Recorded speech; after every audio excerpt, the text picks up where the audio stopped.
Cool. So we are at the bottom of the hour, and it's about that time for our next presenter, who is Pamela Kalman, and she is with Experian Consumer Services. She's going to be talking to us about AI-driven member sentiment and experience insights, how they've elevated understanding of member feedback. Obviously, AI hot button issue, and we are all sort of figuring it out as we go. So to the extent that we can get any kind of case studies or sharing of examples of how this stuff is beginning to be used in real life, it's fantastic. So we're all very interested. So I'm going to shut up. I'm going to let Pamela do her thing. I will stop sharing. With any luck, you'll be able to. But if there are any issues, I'll step in and let you know if anything's going on there, Pamela. Okay, I'm going to share my screen and start my presentation.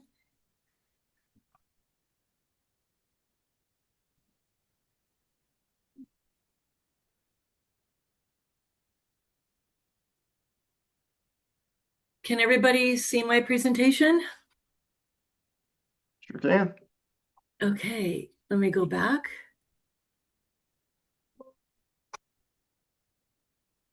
Let me go to the beginning. I'm sorry. So I'm Pamela, and I am working in Experian Consumer Services, and I'm a senior research analyst with our VOC group. And I have been with Experian 9 years, and we've gone from having two surveys to now multiple surveys that go across all our different touch points. We have our app, our website, we have our products and our call center. And we've been building up our VOC over these years. And what I wanted to be discussing is where we've come from and where we are evolving and where we hope to go.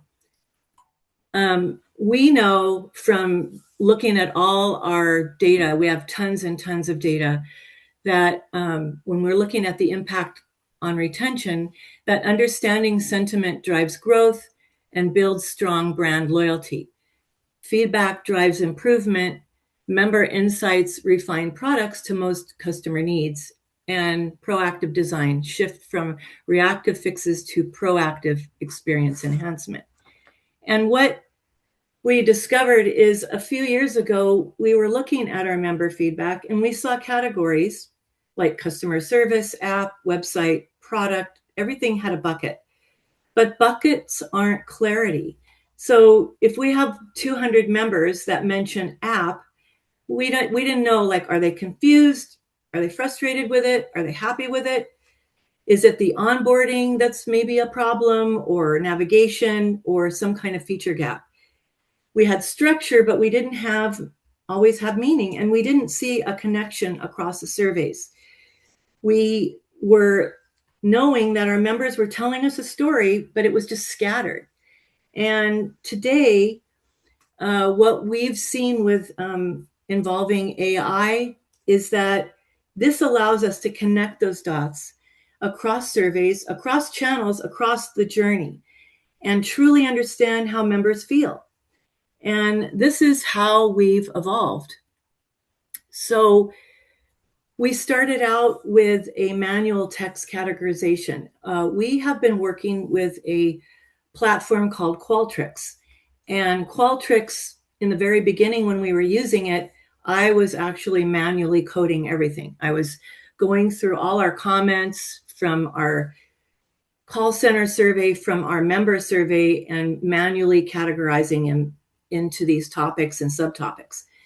And that was very, very, very time consuming. Then Qualtrics added something called Text IQ, and it isn't really AI, but it was a lot better because it allowed us to create topics and categories, kind of based on the traditional rule-based analysis, focusing on the verbatim text. And that made it a lot better, but it still wasn't where we fully wanted to go. So we then were exploring working with some AI-driven sentiment analysis, modern methods that would help us analyze the sentiment across multiple surveys for deeper understanding. And we then are using another tool, which is called They Do, which is going to help us with the journey. So it's helping us know how our members feel about different points within their customer journey. And we gives us an understanding of what it means for actionable decision making. So the first phase with the text IQ, this is when we move to a structured categorization. And the capabilities for this, we had custom categories and subcategories, survey-based comment tagging, standardized taxonomy for consistency, and faster reporting than manual review. But when we worked with this over time, it is pretty siloed.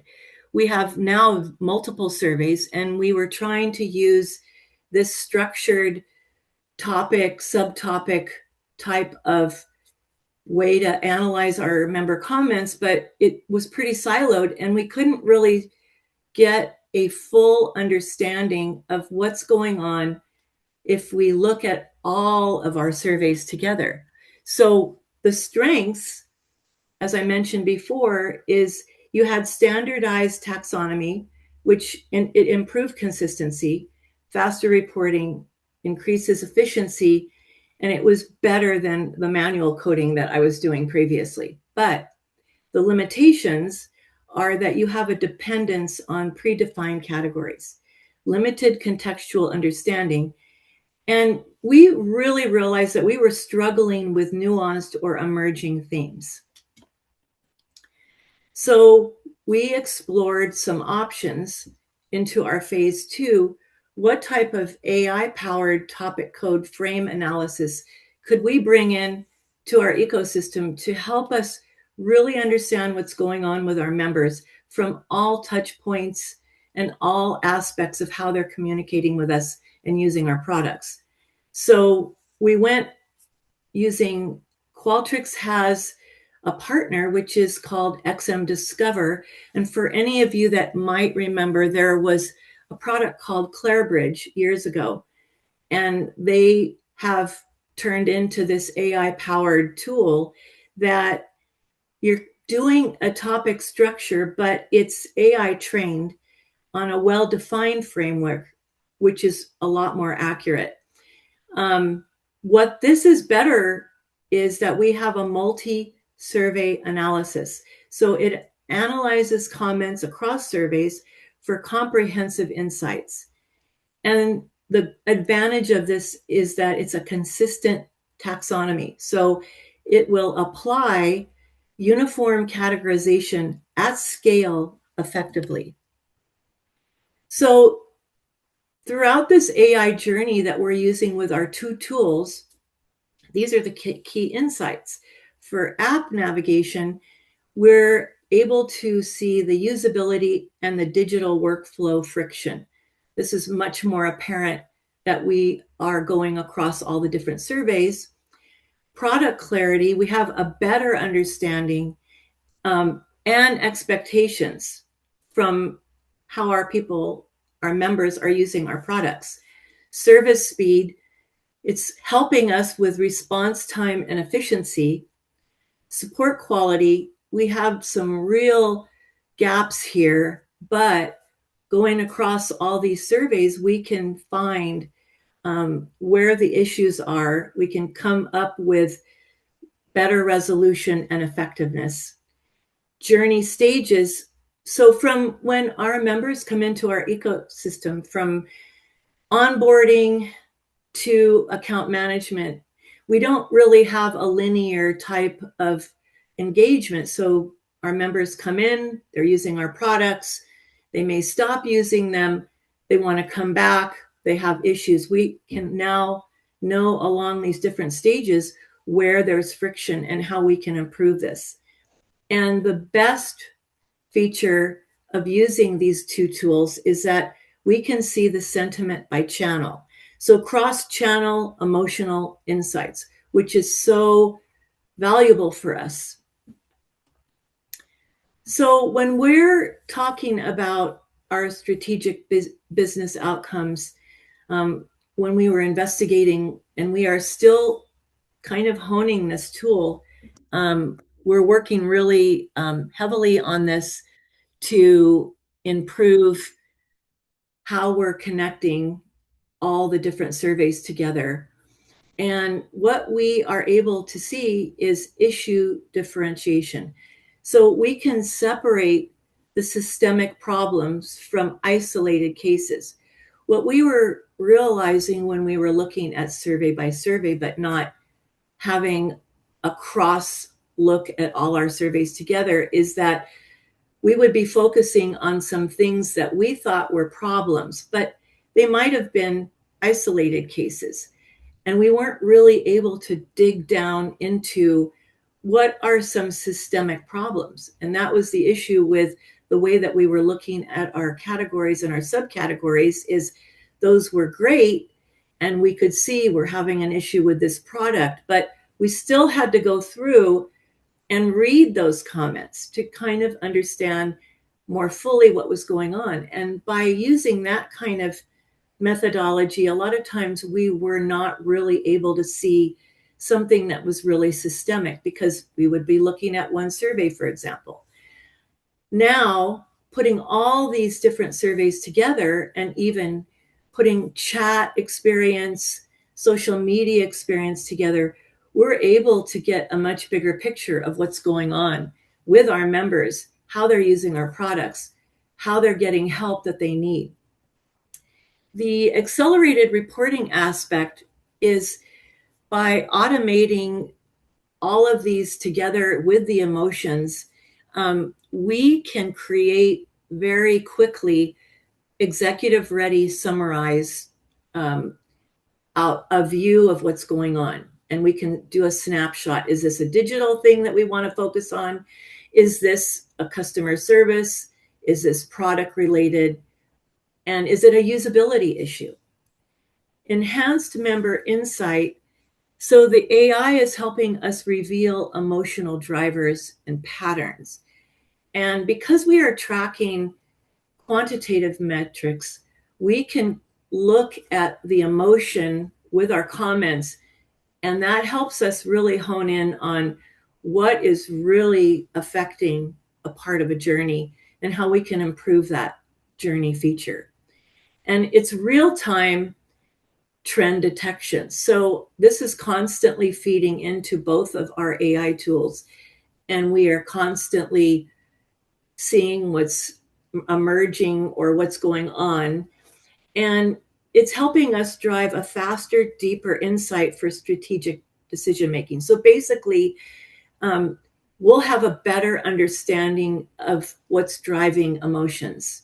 You know, where in the customer journey are we having the biggest trouble or issues or gaps?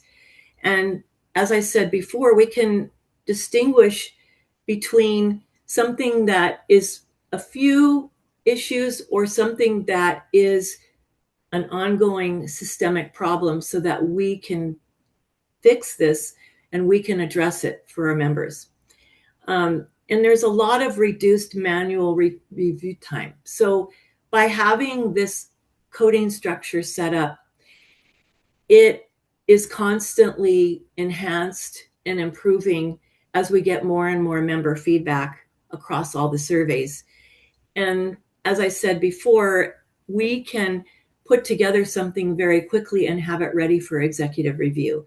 If we need to talk about something and our executives want to know what's going on in a different area of how our members are feeling, we can put together that quite quickly. And we have data-backed roadmap decisions. As I mentioned, we have quantitative information that's pulling in, and we can tie that back together with our open-ended verbatims, so that we are able to really, really quickly find out what is going on and how we can fine tune a lot of areas that we're working on. And one of the key takeaways that I'd like to go over is our evolution. So, as I mentioned before, we started out kind of really in three phases. We started out originally where we were manually coding. So I was looking at two surveys and going through thousands and thousands of comments and tagging and manually doing that. And then eventually we were utilizing a text IQ tool as part of Qualtrics.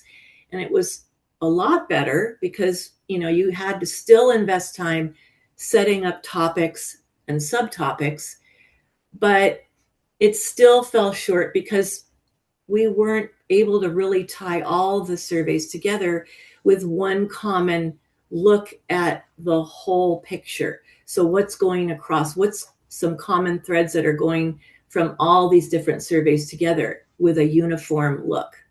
So, the advanced AI intelligence, as I mentioned earlier, is allowing us to take a cross survey journey insight, and we can enhance visibility and strategic value. And for a strategic optimization, we're transitioning from descriptive reports to experience optimization through action.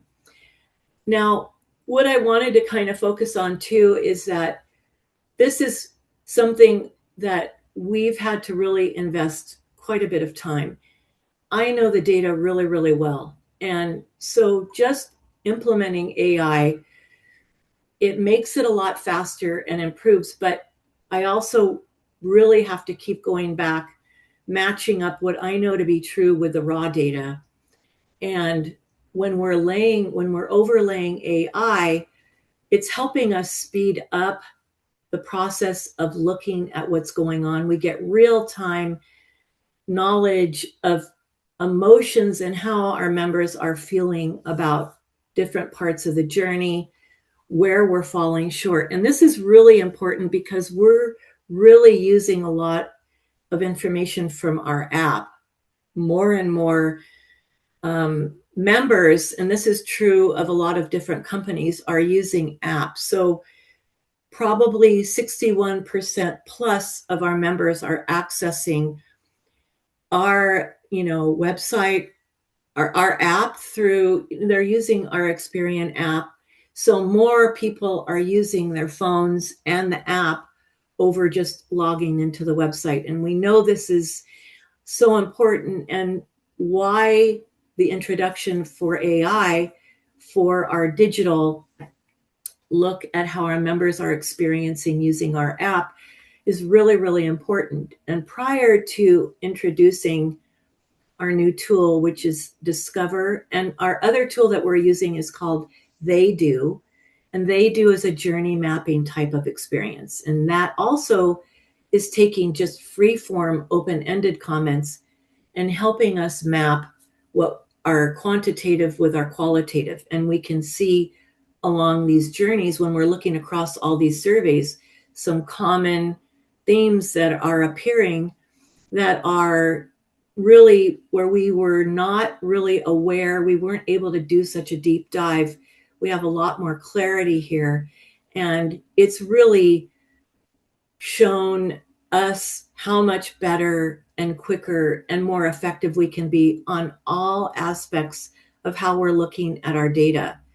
And it's an evolution. I'm continuously working on it. The coding structure that we've set up is really strong, but it's something that we're constantly revising as we see emerging trends that weren't present when we first started this journey. And this is something that I'm so excited about. It's really made a huge improvement in the way that we're able to share out across our UX teams, um, and UAT. It's just made a huge difference. And I'm excited to see where we're going to end up going and how we're going to be able to take this further. So I finished a little earlier than I thought. Does anyone um, have any questions that you want to kind of go over or talk about any aspects?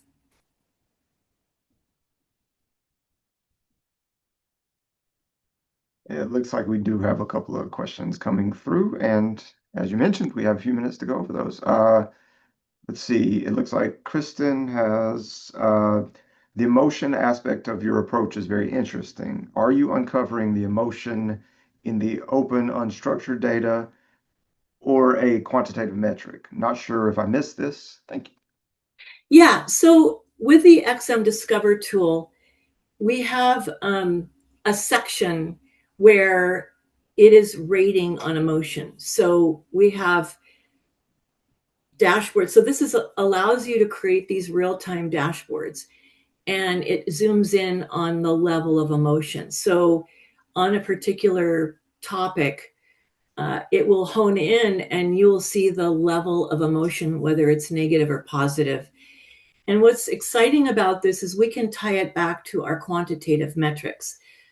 So we know how our members feel about the ease of use, for example. When you go into an app and you are trying to access your information, we're experienced, so we have information on your credit, we have information on what's going on with your whole history. And if someone comes in and they're not able to use it or they're not able to find products, the level of intensity of how unhappy they are helps us tie back to why they're giving those scores. And we are able to better know across that journey. For example, we're tying together our call center information, we're tying together our app information and our member information, and that commonality of that emotion across all those different surveys. And also we have a chatbot experience that allows us to really hone in and help our UX teams improve that particular area where people are really unhappy. And what it has allowed us to do is, are they unhappy because they don't understand? Are we making it not clear how to use the product? Is it a technical problem? Are they really truly having problems navigating through the app?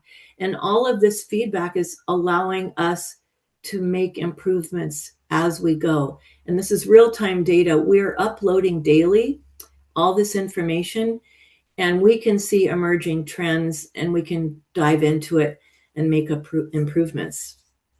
Did that answer your question? I hope.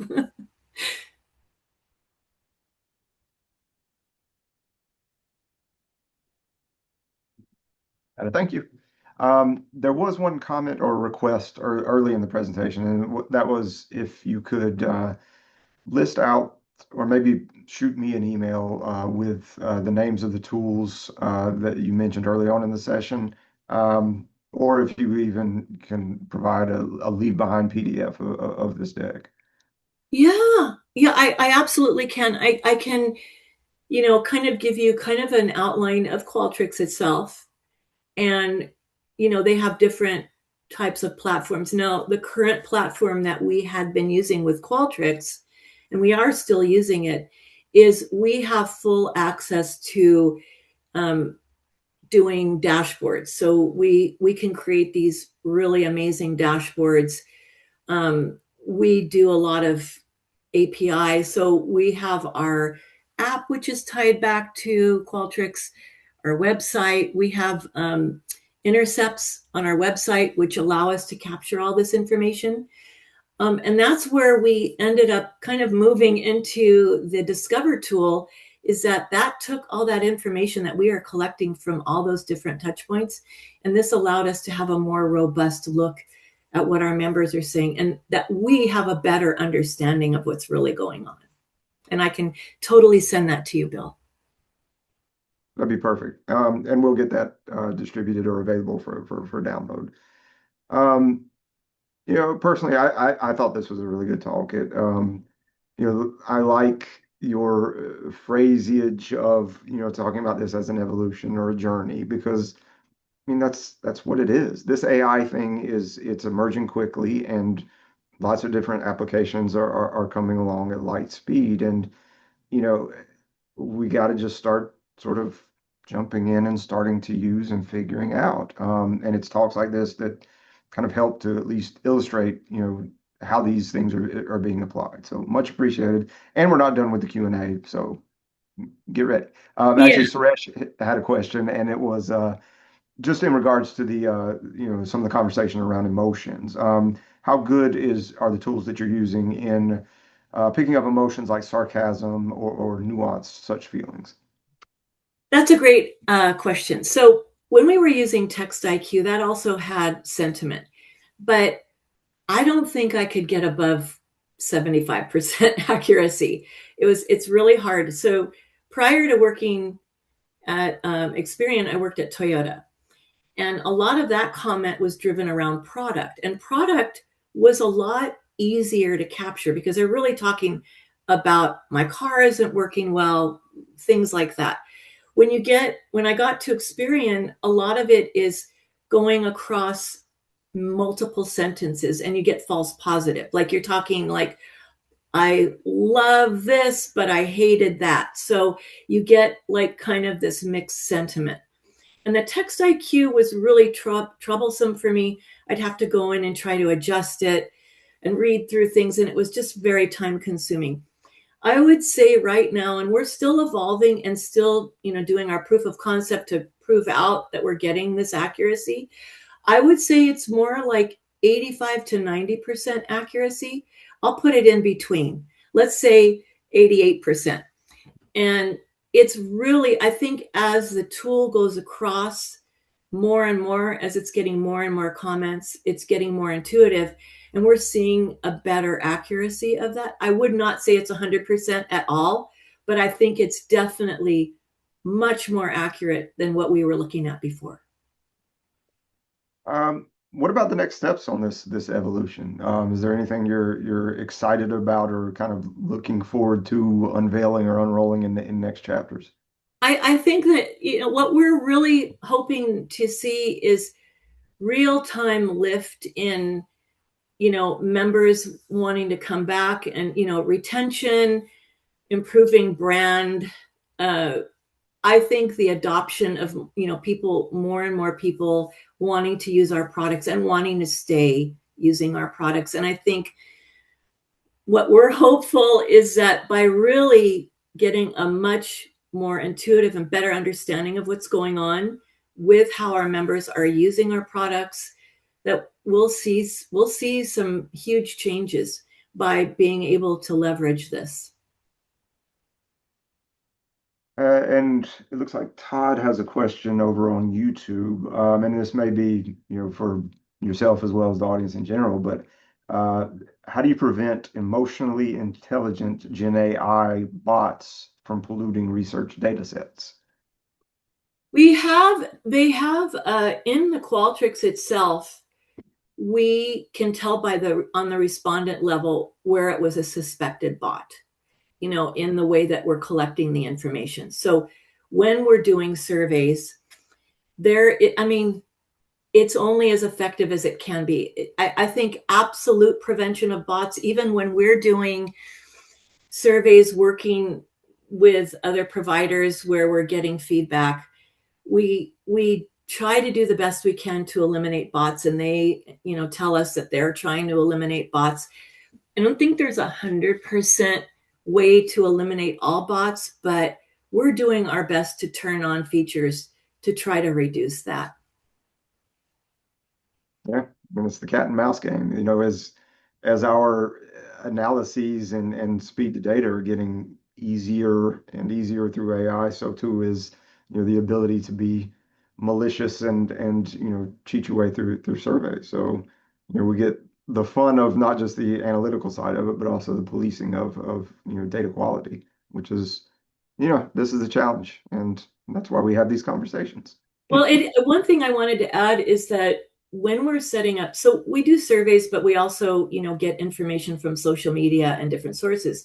So a lot of the surveys that we're reviewing, Qualtrics will kind of give a snapshot of how well the survey is structured and things to look out for.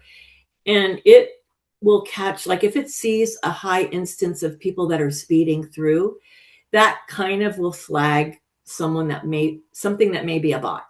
So to answer your question, we fine tune it. We try to put things in place to try to filter those things out. We do our best. And then also, we know that we're pulling in information that's applied to members. So if we see something that's blank and doesn't have any attributes to that person that's answering that survey, that's a good sign that that's a bot. Yeah. Moral of the story is yes, advancements in technology are helping tremendously, but never take it at face value. You still need a human being, an intelligent researcher who can kind of decipher, the data quality, make sure that this stuff is accurate, is correct, is passing the sniff test, as it were. Yeah, and I think what my most important thing that I wanted to say is that always be mindful that it is something that is used to enhance what you had already. So um, be mindful of your data. Be really well informed about what your data is saying on a very raw level aspect, and use this tool as something to help and enhance you. So I do spot checking periodically. I go through, I make sure that these numbers that I'm pulling through, this data that I'm pulling through, still aligns with what we know to be true from our actual raw data. This tool is just helping us be better about how we look at our data, help us make better informed decisions and better real time information. And there's your mic drop. That was great, Pamela. Thank you very much. We Thank are you out of for time, and I inviting me. gotta hand over to our next presenter. But yeah, fantastic. Appreciate your time and appreciate the good questions. Keep them coming. Thank you so much. Thank you so much.